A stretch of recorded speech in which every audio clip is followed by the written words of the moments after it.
అందరికీ నమస్కారం. తన్వి చెప్పే కథలకు స్వాగతం. ఈరోజే మొదటిసారిగా మా ఛానల్ చూస్తున్నట్లయితే ప్లీజ్ లైక్ చేయండి, షేర్ చేయండి, సబ్స్క్రైబ్ చేసి మమ్మల్ని సపోర్ట్ చేయండి. హిందువులు జరుపుకునే అతి ముఖ్యమైన పండుగలలో మహాశివరాత్రి ఒకటి. ప్రతి సంవత్సరం మాఘ బహుళ చతుర్దశి రోజున శివరాత్రిగా జరుపుకుంటాము.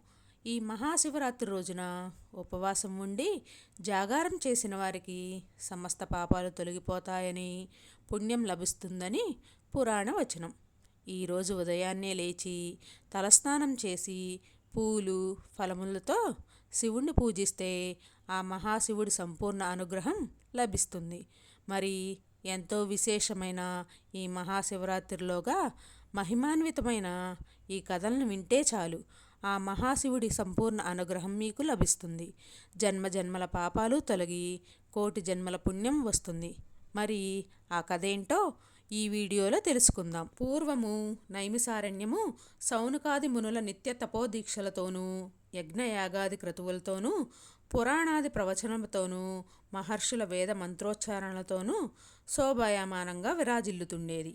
ఆ సమయమందు పురాణ కథలను చెప్పుటయందు ఆరితేరినవాడును సకల శాస్త్ర పారంగతుడును మునిశ్రేష్ఠుడైన సూత మహర్షి ఒకరోజు అక్కడికి వేంచేసినాడు. ఆయనను చూడగానే సౌనకాది మునులందరూ లేచి నిలబడి నమస్కరించి ఆ మహర్షి చుట్టూ చేరి, ఓ మునిశ్రేష్ఠ, సూత మహర్షి, చాలా కాలము తర్వాత మీరిచ్చటకు వచ్చినారు. మీ ద్వారా చాలా సందేహములు తీర్చుకోవాలని ఎప్పటి నుండియో మాకు కోరిక కలదు. వాటిని రూపుమాపి మా జన్మకు ధన్యతను ప్రసాదించండి స్వామి అని వేడుకున్నారు. ఓ సౌనకాది మునులారా, మీకు శుభము కలుగుగాక. మీ సందేహములను తప్పక నెరవేర్చెదను. అడగండి, ఉచిత రీతిని వాటికి సమాధానం చెప్పి మీ సందేహాలను నివృత్తి చేసెదను అని సూతమహర్షి వారి అభ్యర్థనలను అంగీకరించాడు. స్వామి, ఈ విశాల విశ్వంలో సమస్త చరాచర జీవరాశి యందును మానవ జన్మ మహా కష్టమైందంటారే. అంతటి గొప్ప మానవ జన్మనెత్తిన మానవుల్లో పెక్కుమంది పలు కష్ట నష్టములను, దుర్భర దారిద్ర్య బాధకు లోనవుతూ పలు బాధలకు లోనవుతున్నారు కదా. వారెంతటి తమ తమ పూర్వజన్మ సుకృత ఫలమును అనుభవించుతున్నారు. వారి బాధలు పోయే మార్గం లేదా? వారందరూ తృప్తిగా తమ జీవితమును గడుపు భాగ్యమే లేదా? దీనికి ఏదైనా తరుణోపాయం ఉంటే చెప్పండి స్వామి అని ప్రార్థించారు.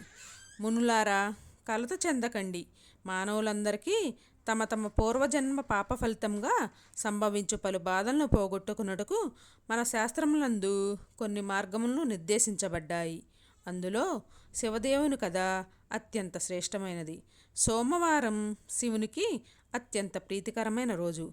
ఏకాదశి కలిసిన సోమవారం మిక్కిలి ప్రాశస్త్యమైనది. సకల జనులకు సకల ఐశ్వర్యాలను ప్రసాదించి సుఖవంతులను చేయు దివ్యమైన వ్రతమిది. అదే శివదేవుని వ్రతం. దాని విధి విధానమును, వ్రతకథను చెబుతాను, శ్రద్ధగా వినండి అంటూ సూత మహర్షి చెప్పసాగాడు. పూర్వకాలంలో ఆంధ్రదేశాన గౌతమీ తీరంలో ఒక కుగ్రామంలో ఒక నిరపేద బ్రాహ్మణుడు నివసిస్తూ ఉండేవాడు. అతని పేరు శివయ్య. అతని భార్య పేరు రాజేశ్వరి. వాళ్ళు కడు నిరుపేదలు. చాలా కాలానికి ఆ దంపతులకు ఒక కొడుకు, కూతురు జన్మించారు. ఆ దంపతులు వారిని అల్లారు ముద్దుగా పెంచుకుంటున్నారు.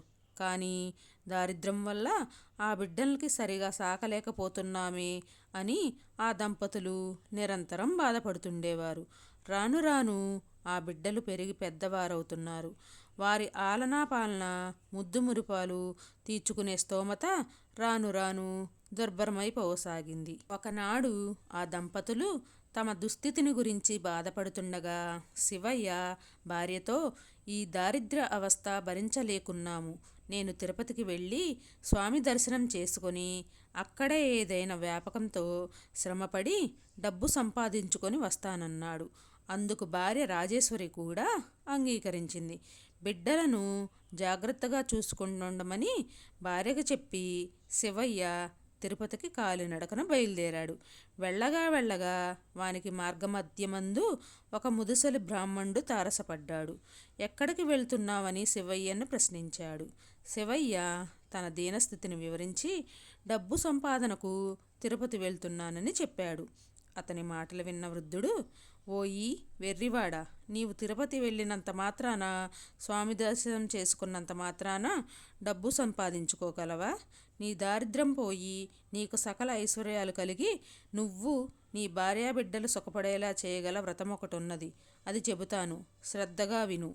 భక్తితో ఆ వ్రతం ఆచరించి తరించు అన్నాడు. అయ్యా, మీరు నా పాలిట దేవుళ్లా తారసపడ్డారు. ఆ వ్రతమేమిటో, అది చేయవలసిన విధానమేమిటో చెప్పి నన్ను కృతార్థుని చేయవలసిందని వేడుకున్నాడు. వాళ్ళిద్దరూ ఒక చెట్టు నీడకు చేరి కూర్చున్నాడు. శివయ్యతో ఆ వృద్ధుడు ఈ విధంగా చెప్పసాగాడు. పూర్వం వంగదేశాన్ని సూరసేనుడనే మహారాజు పరిపాలిస్తుండేవాడు.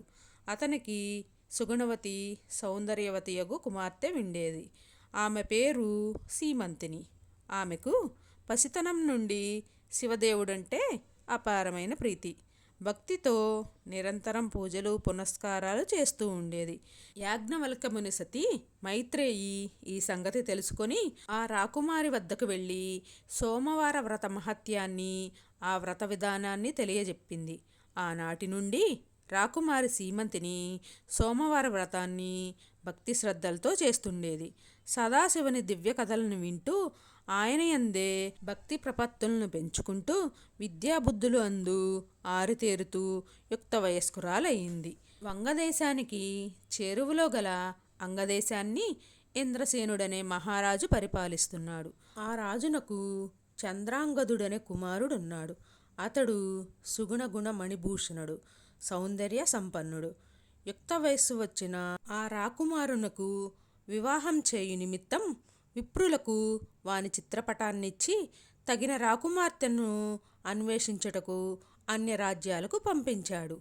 వాళ్ళు దేశదేశాలు తిరిగి వంగదేశం చేరారు.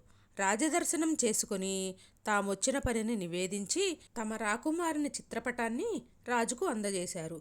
రాజు ఆ పటాన్ని అంతఃపురంలో రాకుమార్తెకు చూపించటకై పంపించాడు. ఆ పటాన్ని చూసిన రాజకుమారి సీమంతిని తన అంగీకారాన్ని తెలియజేసింది. ఇరు వర్గాల వారు ఎంతగానో ఆనందించారు. ఒకానొక శుభదినాన వారి వివాహం చేశారు. ఆ దంపతులు అన్యోన్య రాగంతో జీవిస్తున్నారు. అన్యోన్య రాగాలతో జీవిస్తున్న ఆ దంపతుల జీవితంలో విధి వక్రించింది. ఒకనాడు చంద్రాంగదుడు తన మిత్రులతో కలిసి నౌక విహారానికి బయలుదేరాడు. కొంత దూరం పోయేసరికి ప్రకృతి తన ప్రళయ రూపాన్ని చూపింది. తీవ్రమైన పెను తుపాను గాలులతోనూ సుడిగుండాలతోనూ సముద్ర కెరటాలు ఉవ్వెత్తున లేస్తూ సముద్ర జలాన్ని అల్లకల్లోలం చేయసాగాయి. ఆ సముద్ర పెను తుఫానులో చంద్రాంగదుడు నౌక చిక్కుకుపోయి అతలాకుతలమై మునిగిపోయింది. ఆ నౌకలోని వారందరూ నీటిలో మునిగిపోయి ఆర్తనాదాలు చేస్తూ అసువులు బాశారు. చంద్రాంగదుడు మాత్రం తనకు దొరికిన చిన్న కొయ్య ముక్కను పట్టుకొని ప్రాణరక్షణకై పలు ప్రయత్నాలు చేయసాగాడు. ఇంతలో అతనికి కొంత దూరంలో మనిషి తలతోనూ పాము శరీరంతోనూ ఉన్న నాగకన్య కనిపించింది. ఆమె ముఖం అద్భుత సౌందర్యంతో విలసిల్లుతూ వర్ణింపనలవి కాని అందంతో వెలిగిపోతున్నది. చంద్రాంగదునికి ఆమె ముఖం అత్యంత ఆకర్షణీయకంగానూ శరీరం మాత్రం మిక్కిలి భయంకరంగానూ తోచింది. ఏమి చేయటానికి తోచక అట్లే చూస్తుండిపోయాడు. ఆ నాగకన్య చంద్రాంగదుణ్ణి తన తోకతో చుట్టి పట్టుకొని తన నాగలోకానికి తీసుకెళ్ళింది. తన ప్రభువైన తక్షకుని ముందు నిలబెట్టింది. అంతటా తక్షకుడు, నాగకుమారి, ఎవరి రాకుమారుడు? ఎందుకు నా ముందు నిలబెట్టావు? నీవేమైనా ఇతన్ని ప్రేమించితివా అని ప్రశ్నించి తన దివ్య దృష్టితో చంద్రాంగదుని వృత్తాంతంను పూర్తిగా తెలుసుకున్నాడు. అంతటా నాగకన్యతో, ఓ నాగసుందరి, ఇతడు సామాన్యుడు కాదు, మహాపతివ్రతయగు సీమంతని యొక్క భర్త. ఆ మహాపతివ్రత యొక్క పాతివ్రత్య మహత్యం వలన ఇతడింకను చావక మిగిలియున్నాడు. ఆమె నుండి మనకు ముప్పు రాకముందే నీవితనిని సజీవంగా తీసుకెళ్ళి భూలోకంలో విడిచిపెట్టిరమ్ము. ఆమె సోమవార వ్రత నిరతురాలు, శివభక్తురాలు, పతివ్రత అయినందువలన మనకు చిక్కియు ప్రాణాలతో ఉన్నాడు. కావున శీఘ్రమే ఇతనిని భూలోకంలో విడిచిపెట్టిరా అని నాగకన్యను ఆజ్ఞాపించాడు. వీరి మాటలు వింటున్న చంద్రాంగదుడు ఏమీ పాలుపోక బిత్తరపోయి చూస్తున్నాడు. వానిని చేరి, రాకుమారా, కలవరపడకు. నీ భార్య భక్తి వలన నీవు ప్రాణాలతో బ్రతికి మాకు చిక్కావు. నీవు చనిపోయావనుకుంటున్న నీ భార్య నమ్మలేక నువ్వు వస్తావని నిరీక్షిస్తున్నది. నిన్ను నీ రాజ్యానికి చేరువలో భూమిపై విడిచిపెడతారు. వెంటనే బయలుదేరు అని అతనికి అమూల్యమైన కానుకలిచ్చి సాగనంపాడు తక్షకుడు. సీమంతిని తన భర్త వెళ్ళిన నౌక మునిగిపోయిందని, అందరూ చనిపోయారని విన్నా తన భర్త బతికే ఉన్నాడన్న నమ్మకంతో అతడు క్షేమంగా తిరిగి రాగలడని శివదేవుణ్ణి ప్రార్థిస్తూ ఎదురు చూస్తుంది. ఎంతకు భర్త జాడ తెలియక, హే జనని పార్వతీదేవి, మిమ్మల్ని నిరంతరం పూజించినందుకు ఇదేనా మీ కరుణ? నా భర్త ఎక్కడ ఉన్నా, ఎలా ఉన్నా సత్వరం ఇక్కడకు చేర్చి నన్ను, నా మాంగళ్యాన్ని కాపాడవలసిందని అహోరాత్రులు అన్నాహారాలు ముట్టకుండా శివదేవుని ఆరాధన చేస్తున్నది. ఒకనాటి రాత్రి పార్వతీదేవి ఆమెకు కలలో సాక్షాత్కరించి, సీమంతిని, కలవరపడకు, నీ భర్త సజీవుడై ఉన్నాడు, అతి త్వరలో నీ చెంతకు రానున్నాడు అని చెప్పి అంతర్ధానమయ్యింది. కలలో అందున ప్రాతకాలపు స్వప్నంలో దేవి సాక్షాత్కరించి పలికిన పలుకులు వృధా కావని ధైర్యం తెచ్చుకుని భర్త కొరకు ఎదురుతెన్నులు చూస్తున్నది. ఆ మర్నాడు ఆమె సోమవార వ్రతమాచరించి ప్రసాదాన్ని కళ్ళకద్దుకునే సమయానికి చంద్రాంగదుడు మణిమయ రత్నాలతో ఆమె కన్నుల ముందు సాక్షాత్కరించాడు. దేవి, నీ వ్రతమహత్యం వల్లనే బ్రతికి బయటపడ్డాను.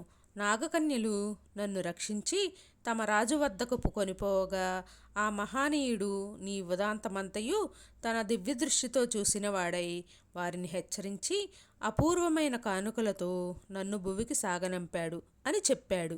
ఓ విప్రోత్తమా, వింటివి గదా శివదేవుని వ్రతమహిమ. నీవు నీ గ్రామానికి వెళ్ళి నీవు, నీ భార్య సోమవార వ్రతము, శివదేవుని ఆరాధన చేసి మీ ఇతి బాధలు తప్పించుకొని సుఖశాంతులతో సిరి సంపదలతో వర్ధిల్లవలసిందన్నాడు. అయ్యా, ఈ వ్రత విధానమేమిటో చెప్పి నన్ను కృతార్థుణ్ణి చెయ్యండి అని వేడుకున్నాడు శివయ్య. ఉదయమే లేచి స్నానం చేసి గృహాన్ని ముగ్గులతో తీర్చిదిద్ది ఈశాన్య భాగాన పీఠంపై శివదేవుని పటాన్ని ఉంచి దీపాన్ని వెలిగించి అష్టోత్తర శతనామాలతో మారేడు దళాలతో శివుణ్ణి ఆరాధించి కొబ్బరికాయ కట్టి ధూపదీప నైవేద్యములుంచి కొబ్బరి ముక్కలలో పంచదార గాని బెల్లం గాని కలిపి వాటిని స్వామికి నివేదించి కథ చెప్పుకొని ఆ ప్రసాదాన్ని అందరికీ పంచిపెట్టి మీరు కళ్ళకి అద్దుకొని తీసుకోవాలి. ఇలా 3 సోమవారాలు భక్తి శ్రద్ధలతో శివదేవుణ్ణి ఆరాధించాలి. వ్రతలోపమున్నను భక్తి లోపం ఉండరాదు అని చెప్పి ఆ వృద్ధ విప్రుడు అంతర్ధానమయ్యాడు. తనను ఉద్ధరించడానికే భగవంతుడు వృద్ధ బ్రాహ్మణ్ రూపంలో వచ్చి వ్రతాన్ని సూచించాడని శివయ్య సంబరపడుతూ ఇంటికి చేరుకున్నాడు. భార్యతో జరిగిన సంగతి యావత్తూ తెలియజెప్పాడు. అంతటా ఆ దంపతులు భక్తి శ్రద్ధలతో 3 సోమవారముల వ్రతాన్ని నిష్టగా చేశారు. ఇరుగు పొరుగు వారికి ప్రసాదం పంచిపెట్టారు. సిరి సంపదలు కలిగి ఈతిబాతలు తొలగి శివయ్య దంపతులు సుఖంగా జీవిస్తున్నారు. కాలక్రమేణా ఏటేటా చేసుకునే ఆ శివదేవుని వ్రతం పట్ల వారికి అశ్రద్ధ కలిగింది. శివదేవుని కరుణ తొలగింది. శివయ్య పూర్వపు స్థితికి వచ్చి ఆయవారం చేసుకుంటూ జీవిస్తున్నాడు. అలా యథాప్రకారం ఆయవారం చేసుకుంటూ శివయ్య ఒకనాడొక ఇంటి ముందు ఆగి భవతి భిక్షాందేహి అన్నాడు. ఆ మాటలకు, అయ్యా, ఈరోజు మేము శివదేవుని వ్రతం చేసుకుంటున్నాము, పూజ పీటల మీద ఉన్నాము, లేచి రావడం కుదరదు, ఈ పూటకు వెళ్ళి రేపు రండి అని చెప్పింది. ఆ పలుకులు విన్న శివయ్య తాము శివారాధనను మరిచి అపచారం చేశామని గుర్తు చేసుకున్నాడు. తిన్నగా నదికి వెళ్ళి స్నానం చేసి ఇంటికి వచ్చి పూజాపీఠంపై కూర్చొని శివదేవుని పూజ చేశాడు. అపచారం మన్నించమని వేడుకున్నాడు. పూజానంతరం కథ చెప్పుకుంటూ కథ వినడానికి రావాల్సిందని భార్యను పిలిచాడు. అలసి ఉన్నాను, బద్ధకంగా ఉంది, వేళాపాడాలేని ఈ పూజలేమిటని మొండిగా మాట్లాడింది. ఆ మాటలకు శివదేవునికి ఆగ్రహం వచ్చింది. అందువల్ల ఆమెకు చూపు మందగించింది. ఇది గమనించిన శివయ్య భార్యను మందలించి చూసావా, శివదేవుని పట్ల మనం నిర్లక్ష్యం చూపడం వల్ల మనకు ఎటువంటి దుస్థితి సంప్రాప్తించిందో.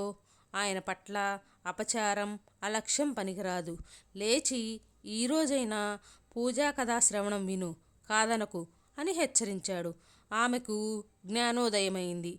ఆనాటి నుండి క్రమం తప్పకుండా శివదేవుని వ్రతం చేసుకొని కథ చెప్పుకుంటుండేవారు.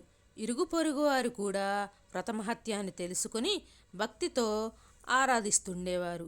శివదేవుని వ్రతాచరణ వల్ల అందరూ సుఖజీవులై తరించసాగారు. కావున ఈ వ్రత కథ చదివిన వారికి, విన్నవారికి శివుని కరుణ కలిగి సకల ఐశ్వర్యాలు పొంది తరిస్తారని సూత మహర్షి శౌనకాదులకు బోధించాడు.